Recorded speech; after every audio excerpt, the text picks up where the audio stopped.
We are ready to go live.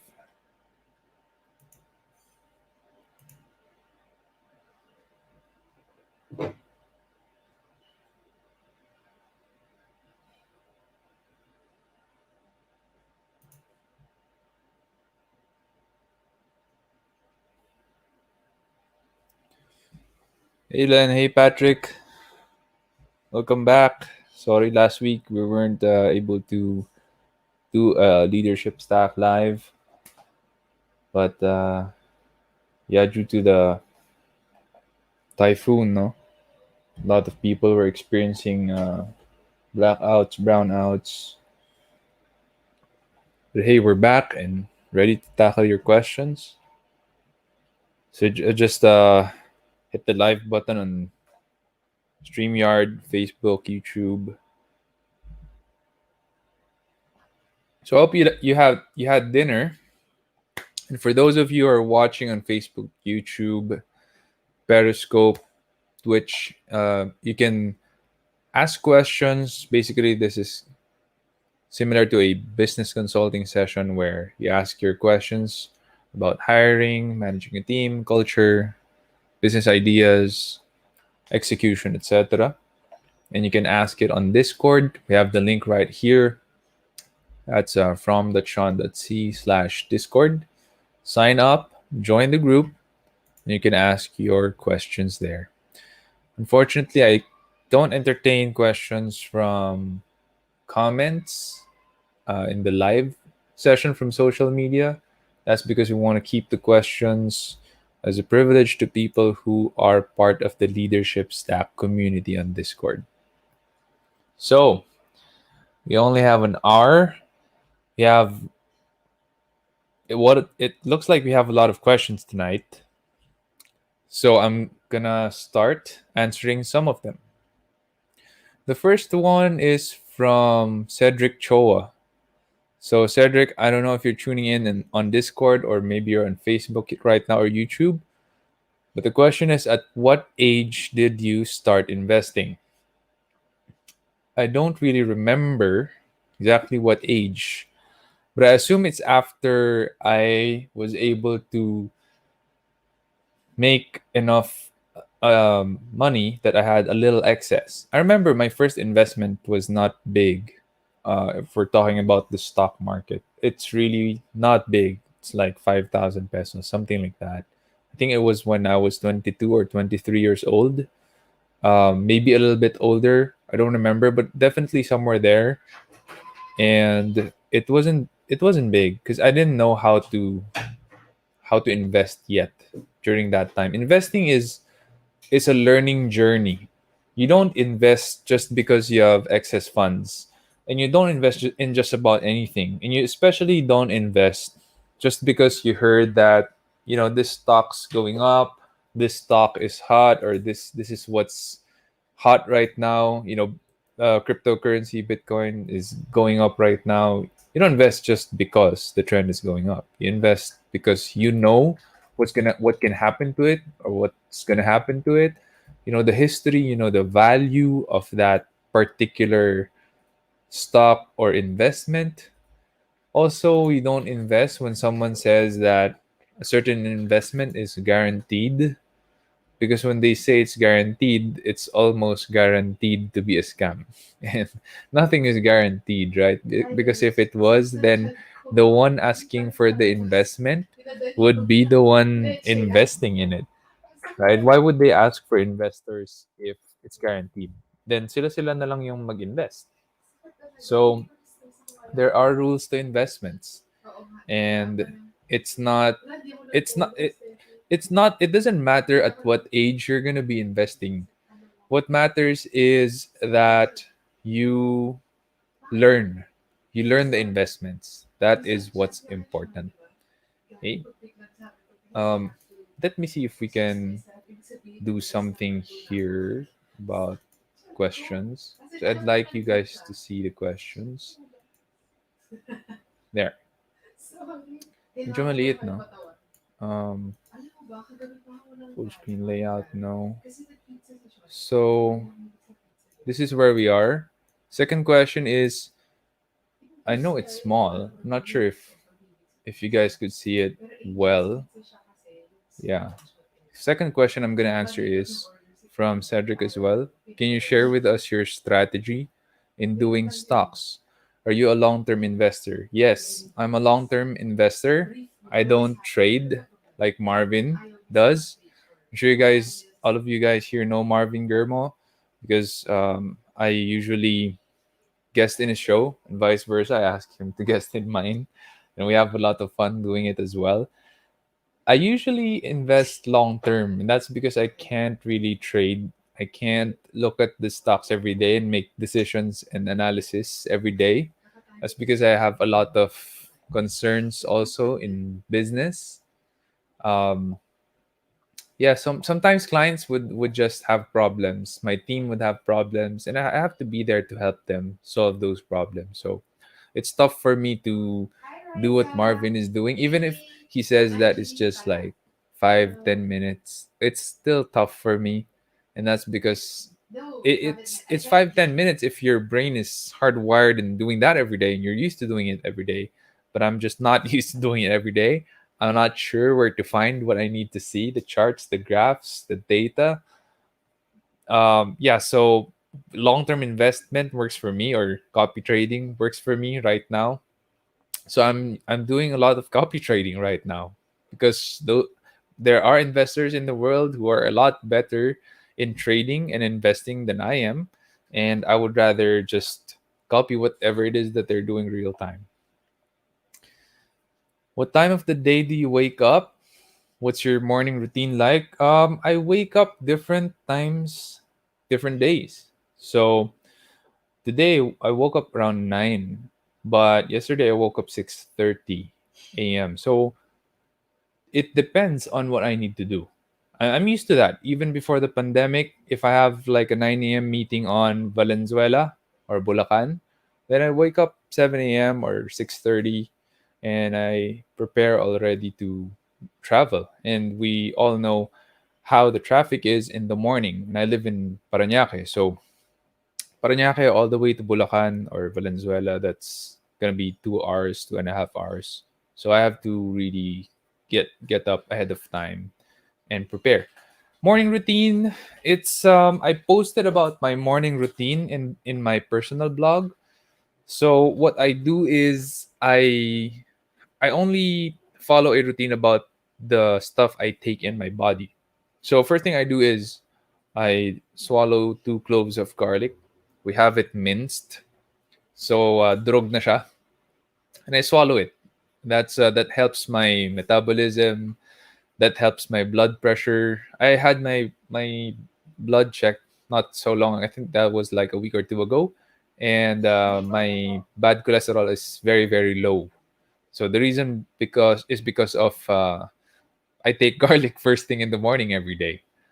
It's cheap, and you probably have garlic in the house. 2 cloves, mince it, swallow it with water.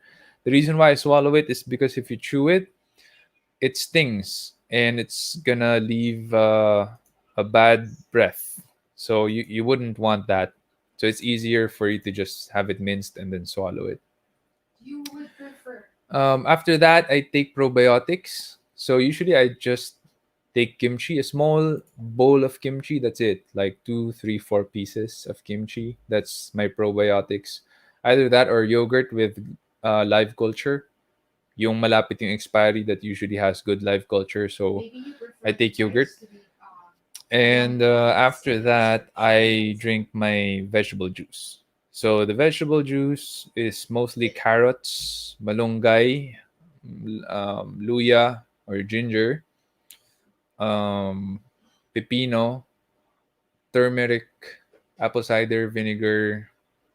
Yeah, that's one juice, and I take that all of those 3 things. That's my breakfast. So I don't eat breakfast. I don't eat like yung mga silog. I used to do that, but I realized it's not healthy. And breakfast was actually an invention during the industrial age. They invented breakfast. Kellogg's invented breakfast. So before that, we used to not eat breakfast as a species. And when I realized that, I said, okay, then I don't really need to eat breakfast, but I want to have something in there, something good. So it's the garlic, probiotics, kimchi or yogurt, and then the vegetable juice. Why I don't eat the veggies? It's because it's hard to keep on chewing all of that.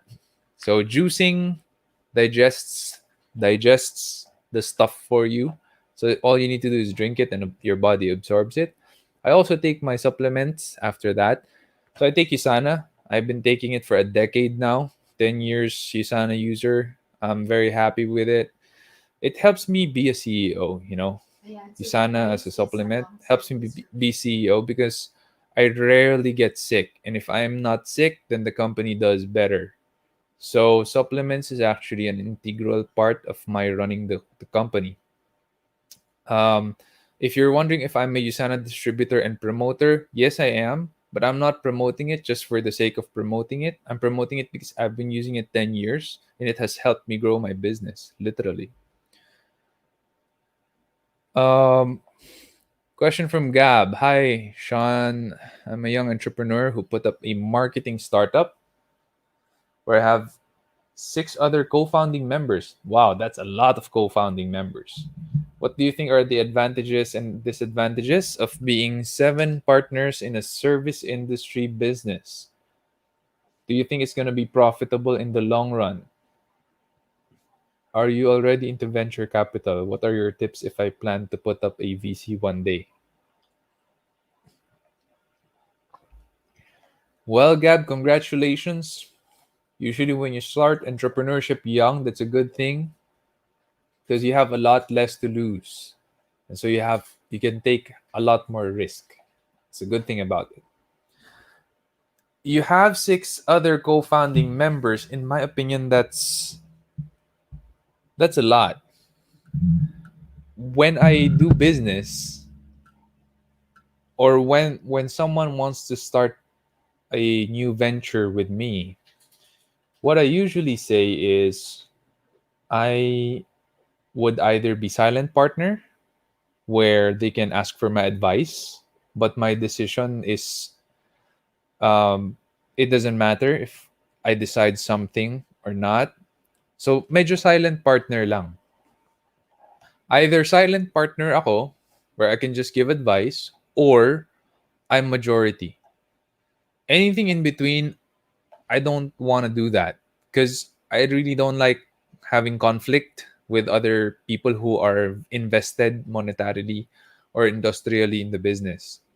So I'm either of two extremes. Personally, that's how I do it. Either I'm majority owner where I make the decisions, or I'm a silent partner where you guys make the decisions. But if you want for my advice, I'll give it. Why do I do it that way? Because it's hard when you have a lot of heads making decisions. So, pag marami yung ulo, hindi na tao ang tawag doon. Tawag doon monster. So, applying that in business where you have a lot of heads butting against each other, when you have disagreements in decision making, you're already fighting against each other internally. And then there are competitors out there who also wants to kill your business or get more of your business. You're fighting fires inside and outside. That's not healthy for a startup. So I think if you guys are seven partners, that's tough. That's what I can say. That it's gonna be tough. When you're starting out, it would be fun. It would be fun kasi ang dami nyo, magtutulungan kayo, ang dami nyo, it could be fun. But long term, problems are gonna crop up. You have to systematize things. You have to scale it up. You may have to have other rounds of funding in there. It's gonna be tough. That's what I can say.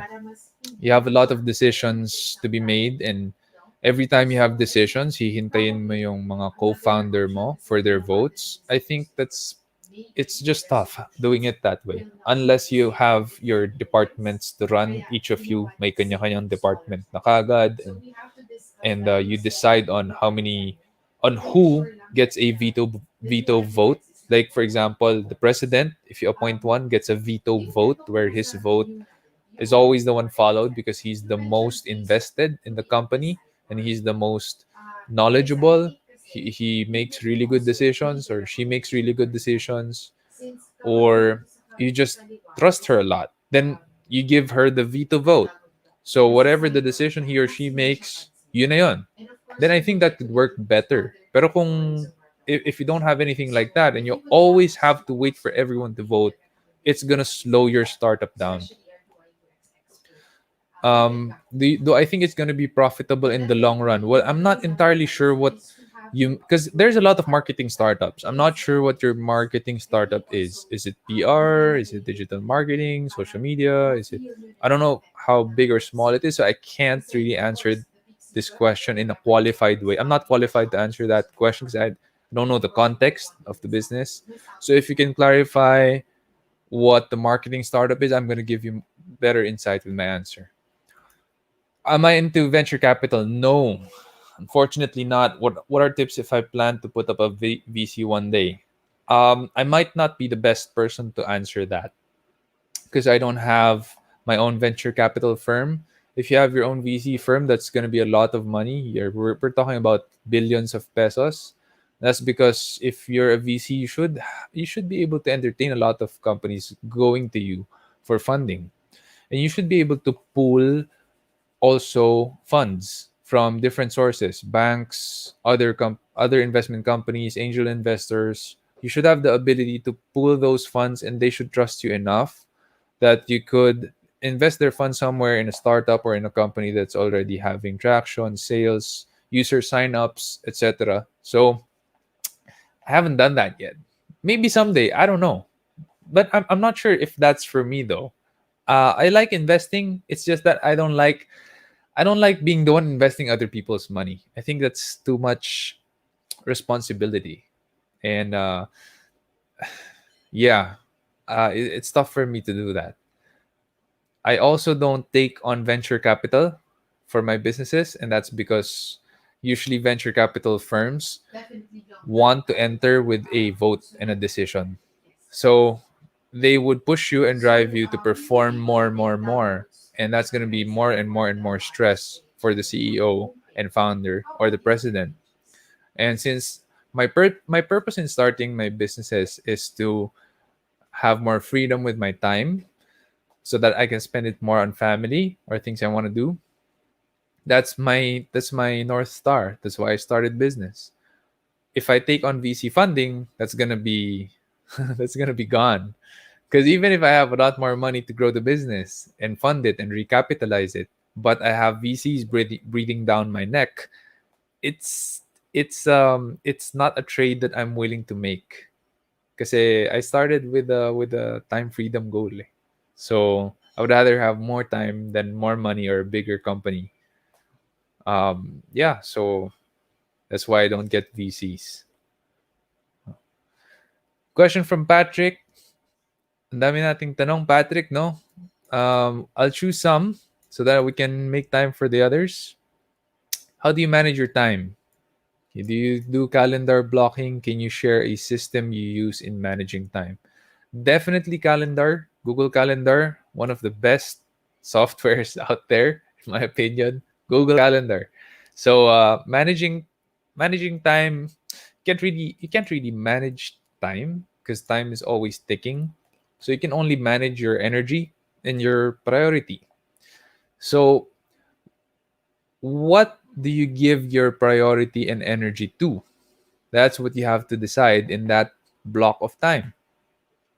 And how you do that, you book it. You book yourself for those tasks, you book yourself for those meetings through calendars. Calendar is a fantastic way to make sure that you're doing the right thing at the right time. Also, a to-do app or list would help. You can put it in pen and paper if you want. I use Todoist. I'm not an affiliate. I'm not voting for them for you, but personally, it's just what I use. I use Todoist. That's my to-do app. I integrated it with Trello, Zapier, and Slack. So whenever I check stuff off in my to-do list, I get more points in my team. So we have a point system. wherein we track everyone's score every day, who's doing more, who's doing more. It's just gamifying work, you know. It's just more fun for us that way. So whenever I achieve or accomplish stuff in my to-do list, I get more points. So I like finishing stuff. Yeah, so that's it. No, just prioritize. Know your priority. If it's urgent, it doesn't mean it's important. You have to identify what are the important things that you really should be doing, because we all have a limited amount of time. 8 hours or less for work. 8 hours or less for work. If you work a very long time, 16 hours, hopefully you don't need to do that long. You only need to do that in a short amount of time because you're starting things up. I don't recommend burning the midnight oil and working 12 to 16 hours. Really, I don't. Hindi siya sustainable long term. But if you're a startup, okay lang. Pero if you're not, definitely don't do it. So today I work like 8 hours or less because we've scaled up already. SEO Hacker is 10 years old. I'm definitely doing something wrong if I still work 12 to 16 hours a day. Now, there are days, rare days, where I do work long, but that's because my critical issue or concern or something's burning in the business, then I have to work long hours. But that is a rare occasion. Second question from Patrick is, how do you minimize cost in running a business during this pandemic? How do you minimize cost? Well, you have to look at where you can, because you can't minimize cost everywhere. So how we did it for SEO hackers, we talked with everyone. First thing we did was Exicom volunteered, and that includes me, to have a salary cut. We didn't take salary at all for a couple of months. So that already cut the cost for us by a good amount. And then the people in the team also, we ran it skeletal, and then we have people who are working as volunteers.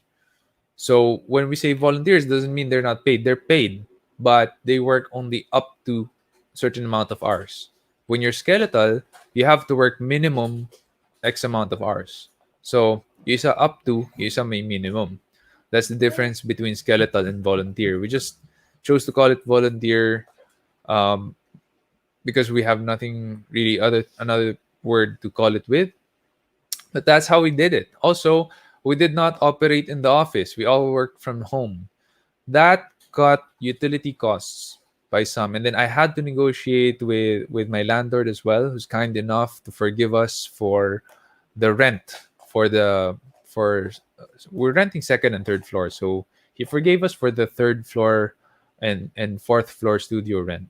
So we were only paying the second floor, and that forgiveness in the rent saved us a good amount as well. So you definitely save where you can, especially during a pandemic, because the early parts of the pandemic. Sorry about that. Hold on.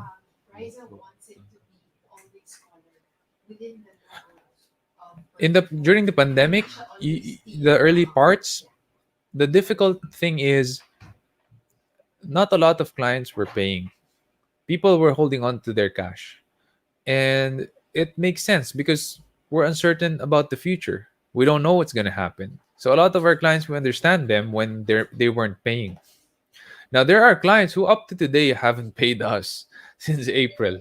Okay, eight months na halo. So yun, iba na yun. Medyo abuso na yun kasi the economy is slowly getting back, and them not paying us for 8 months, that's not right anymore. But during the early times of the pandemic, okay lang, right? And it's fine if the clients haven't paid and we don't work. But unfortunately, they expect us to work because it's only their website that's working well right now. And SEO Hacker is the one handling the entire site and the SEO. So they expect us to work, but they're not paying us ever since April. So there are clients like that. It's not just one client. There are a couple of more than a handful of clients like that we have. So yeah, we have to renegotiate those things now. But that's why saving costs where you can is very important. Can I cite some practical tips that I'm applying that is very helpful for the organization. Yeah, so the those are actual things that we did. We reorganized the team in terms of manpower and operations. We also set an example as the leaders, the execom. We took salary cuts, and then we saved on utility and rent.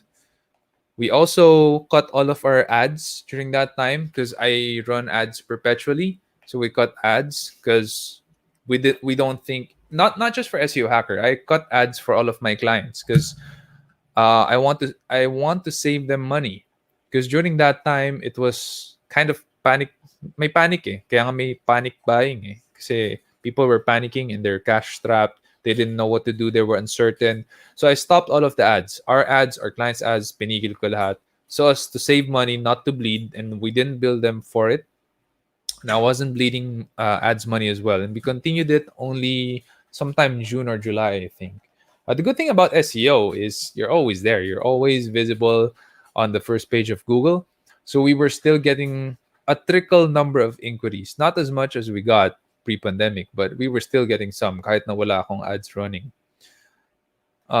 Next question is, how is the day like for you aside from reading the Bible? What is one thing you never fail to do every day that is a great help in maintaining your daily routine? Yeah, so I mentioned about uh, my morning intake routine: the garlic, the kimchi slash yogurt, and the veggie juice, and then I take supplements like Usana. That helps jumpstart my day.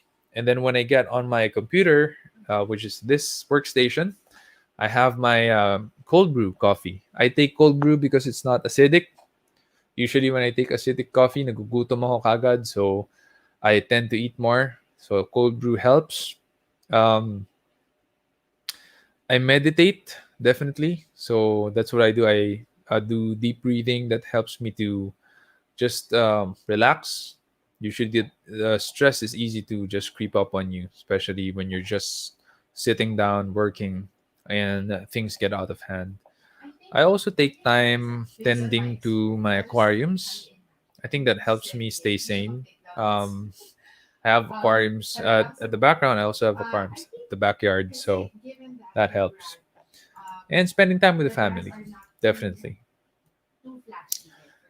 I have a friend that next question. I have a friend that is invested in a property, but due to the pandemic, he's having a hard time for funds to pay the loan.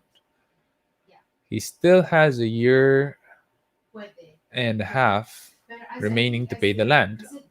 What do I advise for him to do? Can you work this out with the bank for better terms of payment? Hmm. Well, what happened to him? Did he lose his job or lose his business? I'm not sure about how much money he lost. So I'm a better payment term can only work if you're making money, if you have positive income, if you have more things coming in than going out. So if you don't establish a positive income, even if you work for better terms of payment, that's not going to help. So what I would, yeah, I need the context first to be able to answer this question in a qualified way. If he or she doesn't have positive income, I suggest that that's the first thing that he should do. So find good work or start a business that can work during the pandemic.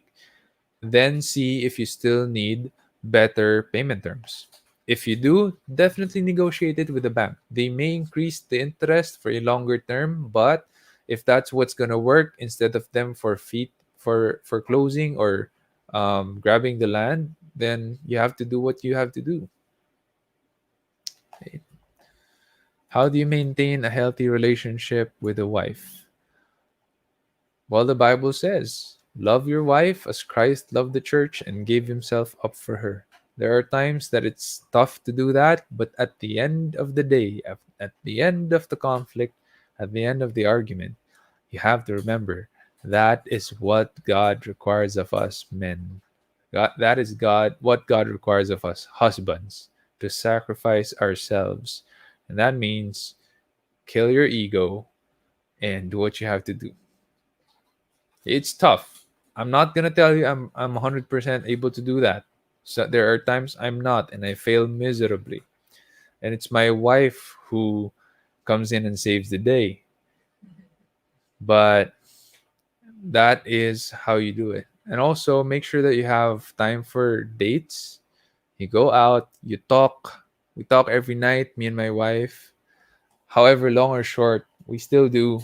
That is my one of my favorite times of the day, if I could just sit down, talk with her, review the day, what happened, problems. I work with my wife. She's part of my execom, and she does a fantastic job with making sure that the team is happy and interviewing people. She's really good at that. And so we're able to talk about it. We're able to talk about, oh, how was your day? How was work? How was your talk with this? How was your coaching time with this? She's also a certified coach. She's a strengths coach, strengths 2.0 coach. So she coaches people now. um, I'm not a coach, but I've done Strengths Finder since 2014. So I'm pretty knowledgeable when it comes to it. So I'm able to relate 100% with what she's doing. But yeah, I'm definitely not a coach. I don't think that's for me. If you're a coach, you have to have a lot of patience with people, and it's not my strong suit. So I would be better as a mentor, advisor than a coach. Question from M. Was it wise na mag-invest sa government projects? I haven't done that. I know that Marvin Germo does that with the Pag-ibig MP2. I do have government clients. So Department of Tourism Bicol is a client of mine. We did their website. If you want to check it out, Department of Tourism Bicol. GSIS, client of mine also. So working with the government is good. Okay naman. Well, I haven't had problems with the government so far, by God's grace, no. But with the pandemic, I think they were affected, so the payments lang medyo bumagal. But it's the same for everyone, especially the no, I shouldn't name companies. No, I wouldn't do that. But there are sectors that are especially affected. Okay. From Len, question from Len Lasanas.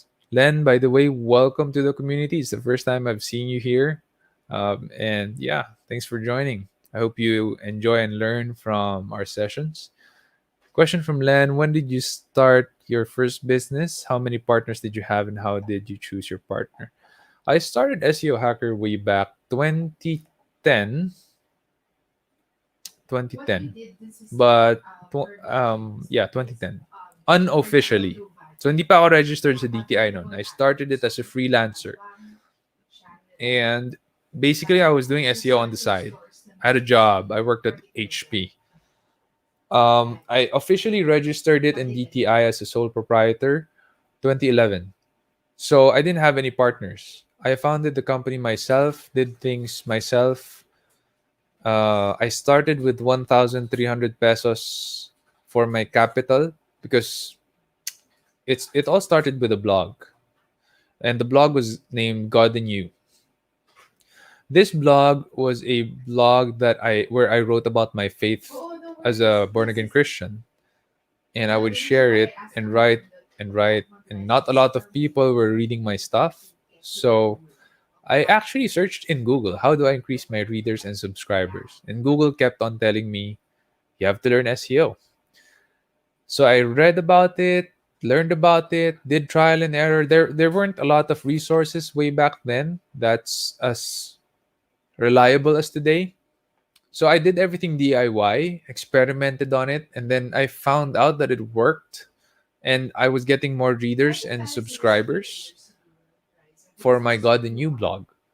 And then there were inquiries that came in. There were people asking me, "Can you do SEO for me? Can you do SEO for this company?" And there were people referring me to companies. One of my first clients, Eurotex and Roberts, which is a sister company of theirs. I'm still working with Roberts, so they're my oldest client. We've been working 10 years now. Could you believe it? Since I started the company. Meron na akong kliyente na hanggang ngayon. Kliyente pa rin namin. So they're very loyal and they're a fantastic company. Very big company now.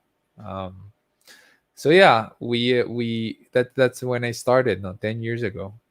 No partner, by God's grace. Now I have people in my team who I gave equity to. That's the Execom, so they have percentages in the business, and that's because I can't do it by myself. That's impossible. When a business is growing, you need people to help you out. How do you track your progress in growing the business? There are a lot of ways to track your milestones. It could be your monthly recurring revenue. So that's definitely one of the things that I track. How much revenue do we have every month coming in? Since we're a service business and our contracts are at least a year and we're paid every month by our clients. So if our monthly recurring revenue is growing, that is one of the best ways to measure if we're growing as a company. Another way to measure if you're growing as a company or a business is your people. Are you growing in the number of people you have in your team? So it used to be just one person working in SEO Hacker. That's me. And then I would hire freelancers during that time because I couldn't afford an office. I couldn't afford full-time people. I couldn't afford utilities during that time. So I would hire freelance people. I would do the work 100%. And then it became too heavy for me. I couldn't do all the work anymore because the client base was growing. It was being blessed and it was growing. I suddenly decided maybe it's time to get my first office. And my first office wasn't big. It was actually super small. The rent is 10,000 pesos a month for that space. But it was good, cozy office. I still remember it. And I was able to hire my first people because of that office. We operated there for a while. We grew as a team. I had to rent out my next office, which is a bigger office. Actually, it's one house. It's a residential house, and that's where we worked for a time again. And then we grew and we grew again. Kept on hiring people because the work became more. We were getting more clients, more inquiries, and we had to move to another residential office, which is bigger. Is way bigger, and it took a number of years when we stayed there, and then finally we moved to where we are now, the third floor of the building that we're renting out, along along Aguirre in BF Parañaque. We moved there 2017, so it was actually 7 years of work before we were able to get to our first commercial office in a building. Everything that we were renting out was residential. Humble beginnings because I didn't have venture capital. I didn't have my parents didn't back me up. They didn't give me money to start the business or grow it. So it was all, oh, may kinita tayo, then reinvest. Made profits, reinvest. Made profits, reinvest. Save, save, save. And we're able to finally renovate and rent out a commercial office. And then we rented out the second floor as well. So we're renting out 2 floors of the office. That's because we've grown to 50 people, and that's a lot of people already. It's beyond my wildest dreams. I thought I would handle like 10 people, 12 people, and I'd be happy with that. And I was happy with that. It's just that we have a lot more work that's given to us by God, and we have to do it. So we have to get more people. So definitely a growing team. That's another way to track progress. There are more ways to track it, like your business, your voice or market share. But that's for me, that's tougher to track. It's easier for you to track if your monthly recurring revenue is growing or your annual recurring revenue is growing, and if your team is growing. Those are two things that you can use to track your progress. Can you share some investments and how you manage them? I'm invested in PSEI. So I have my Philippine stocks. I'm invested in Jollibee, SM. I'm invested in MPI as well. A couple of other stocks. I don't remember which ones. I don't check it often. Again, I invest long term. I don't check every day. And then I'm invested in eToro. So I copy trade. So there are people in eToro that's going to be recommended to you, I'm sure. And copy trade them. That's it. So they're the ones trading. I don't know what they're trading really. I'm not 100% always looking at it, but yeah, I've made good profit out of it. So I don't manage my investments really. Private investments I do have also. I'm invested in sugar. I have a friend in Bacolod who was generous enough to allow me to invest in some of his farms. And so I invested there. He didn't need my investment actually. I don't know why he allowed me to invest. He didn't need my investment. That's one of the best investments I've ever made because his farms are making good revenue, good produce and output every year. So definitely one of the best investments. I love private investments. That's because not a lot of people can invest in them, and you get to know who the person you're investing in is. So yeah, Monster Wings. Good evening. Thank you for being here. Ganda ng moon sa sky. I haven't seen it yet. I haven't gone out of the house yet. No. Thank you so much, Raisa. Yeah. Thank you so much. All right, Len. You don't need to no change your name. Having your name here is good already. Another question from M. We have a 2.5 M. We have a 2.5 million solar project and na-award na sa amin yung project. We won the bidding but pero nag-back out yung main financer namin. Naapektuhan ng bagyo. May kilala ka po ba na organizations or groups na nagfa-finance ng mga projects? Just asking lang po. If wala, ano po kayang best move and right place to look for investors?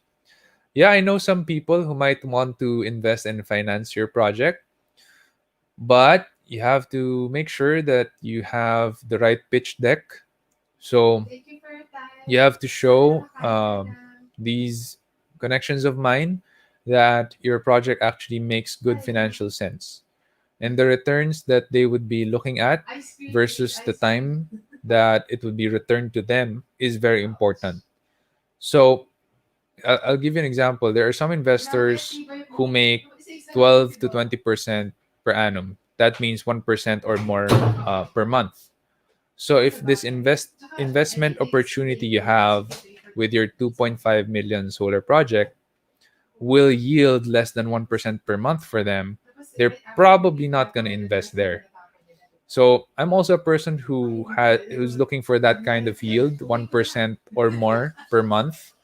My eToro portfolio is definitely making more than 1% per month. So if I'm going to invest in your project, it has to yield me more than 1% per month. Otherwise, it doesn't make sense. I'll just put it on some other investment. So you have to make sure that you're ready with your pitch deck, and you're going to show them exactly how this project is going to make money, how much money it's going to make as a profit, how it's going to be split, how you're going to be returning the money, how they are going to be awarded that, how they're going to be paid back the money, back deposit, check, PDC ba yan? So there are those things that's going to be questions in the investor's head, and you have to be ready to answer that better if you already present it in the pitch deck. That is my opinion. It would be best if you present it sa pitch deck itself. That way, mukhang ready ka naman sa panliligaw ng investors, because it's hard to ask for investments. It is, because you're going to be held accountable for that money, and you have to have a well laid out plan for everything already. So I told you what I'm looking for if someone's going to ask me for money for an investment opportunity. I look for more than 1% per month, and I look for everything clean. Paano mo mababalik yung pera, etc. So yeah, I can connect you, but you have to prepare for that presentation.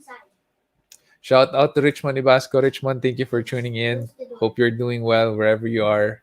And I hope to see you next Wednesday in the Faith and Business meeting that we have every Wednesday. Yeah, I have a question from YouTube from Yo Mama Betchai. I you have a good question, but I have to ask you to join the Discord channel. We have the link here from the tron.c/discord for me to answer that. So we have a couple of rules, very few rules here, very few, but has to be followed. Okay. So far, I've been able to answer all the questions naman na, no, in the in the Discord channel. If you have other questions, feel free to post them. But for now, I want to share with everyone that at SEO Hacker, medyo mawala na yung boses ko. SEO Hacker, we are still hiring. So just go to seohacker.services/jobs. We're looking for a lot of people to hire accounts managers, writers, link builders. If you're looking to grow your career and learn more about digital marketing, you want to do it as a service, or you want to make a business out of it, or use it for your business, whatever it is, we are looking for people who will join our team. Now, we have a very extensive and rigorous hiring process. Maybe it is a lot more than you're used to, but that's because we only want to get the best people in the team. So the team is very robust, very fun, very solid. We have core values that we really practice and live by. And you'll get to know this when you apply them. And if you know anyone, maybe you have a job right now or you're running a business, that's fine. But if you know someone who's looking for work in the digital marketing industry, this is the link right here. seohacker.services/jobs. Okay. Okay.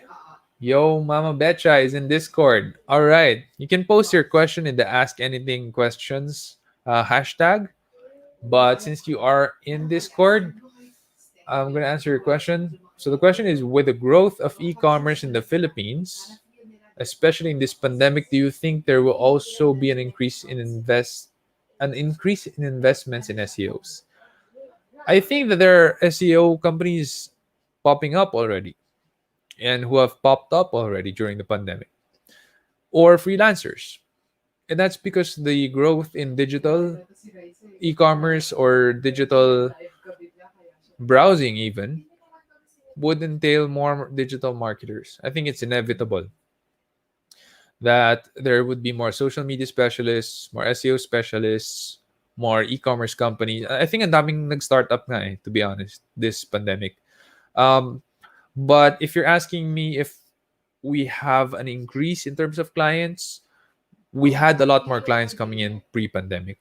So usually I would close like three clients every month. Now we're not closing at that rate anymore. And that's because a lot of companies then are trying to save cash, or medyo late na sila nagpipivot, or marami ding namatay na company, right? I think it was DTI that said 7,000 more SMEs will close until December. That's a lot of SMEs that's going to close until December. So, with that, I think that it's not it's difficult for me to say na hindi talagang dadami yung clients ng mga digital marketing companies. Maybe when the economy has recovered, maybe then companies would start investing in their digital marketing, realizing that it's necessary if another pandemic happens. Maybe, hopefully not, but maybe. So maybe then they would invest more. But as of right now, I think a lot of companies are holding on to their cash pa. So we're closing deals naman, but it's not at the rate that we're closing pre-pandemic. Okay. What's my projection and how can it help micro sellers? My projection is there's going to be an increase in people looking for SEO services. But for micro sellers, I think maybe the best way for you to grow your business first is through Shopee, Lazada, Dropify. Those platforms might be the best route for you because SEO is an investment. So there are returns. There's ROI in SEO. There's return on investment, yes, but it's still an investment. And if you're a micro seller running an e-commerce business, better for you to invest in your product, better for you to invest in buying and selling, in stocking up inventory, right? It's papaikutin mo muna yung pera. And then if you save and save and save and you have enough to invest in SEO, that's the time when you get professional SEO. Also, I want you to know that I mentioned about how I started up SEO Hacker. I DIY'd it. I self-studied. I did a lot of tests, experimentation. So I'm not gonna lie and say you can't do it. Everyone can do SEO. You just have to take the time to read up, study, and experiment. If you don't experiment and if you don't apply, you will not learn SEO. That's the truth. That's fact. You have to experiment and apply. So it's doable. It's doable for you to study SEO and do it on your own. That way you save money. Yes, you have to spend time and effort, but you save money. And SEO is no joke. If you want to get a really good SEO company, like SEO Hacker, for example, we charge 95,000 pesos a month. So it is an investment. From M, thank you for being a great mentor. Ayusin ko lang po yung papers for the profit and ROI timeline for the investor. Pwede ko po ba i-DM na lang sa inyo once ready na? Yes. Yeah, you can DM me. Just DM. I'll DM you na lang my email address because that's the best way to place it in. So it's easy for me to email it also to potential investors. But I'll tell you naman na if may kulang or I don't think the investors have enough to work with in terms of this investment.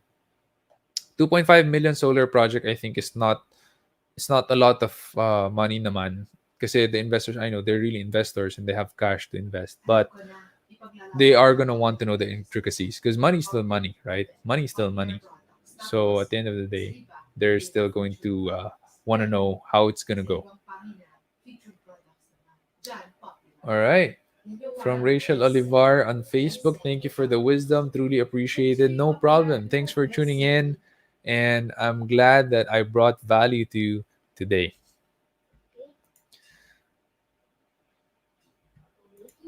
So we have 6 minutes left. And if there are no more questions, again, I say this every week. There are no more questions. That's fine. But I hope that you learned something new today, tonight. And this episode is going to be on the podcast, on Spotify. If you are not yet following the podcast, just follow this link right here, leadme.ph/Spotify. Your Spotify will open and you'll be taken to the Leadership Stack podcast where we have new episodes every week. Let me try to open that for you now and share my screen. There we go. We have the Leadership Stack podcast right there. Actually, the next topic, or sorry, the latest episode is the three things we look for in a good hire. So if you are a person who's looking to hire someone, or you're already hiring, you have a hiring process, but you're not so happy about the people you're getting into the company because like me, when I was starting out, I used to not be good at hiring. I hired bad people. I hired rascals as well who would gossip about the company, slander me. It's tough getting the right people in. And it's only a few years ago when we finally bolstered the hiring process and started getting really good people. Yeah, well, 95% of my interviewees don't get to me. 95% of our applicants don't get to me in the interview process. Only a 5% lang yung nakakarating sa akin, and that's because the hiring process has become robust and long, but it does its job because only the best of the best gets to me, the final interview. And since I'm not really that great in hiring, I'm not really that great in I'm not a great hirer.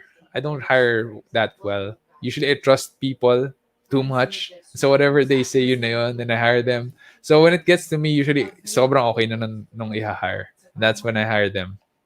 So this episode is all about hiring, the three things we look for in a good hire. If you're in the hiring process, I suggest you listen to it. It's just 16 minutes. This is fresh. This has been published just today. So again, I hope this episode helped you out, and I'll see you again next week. Cheers.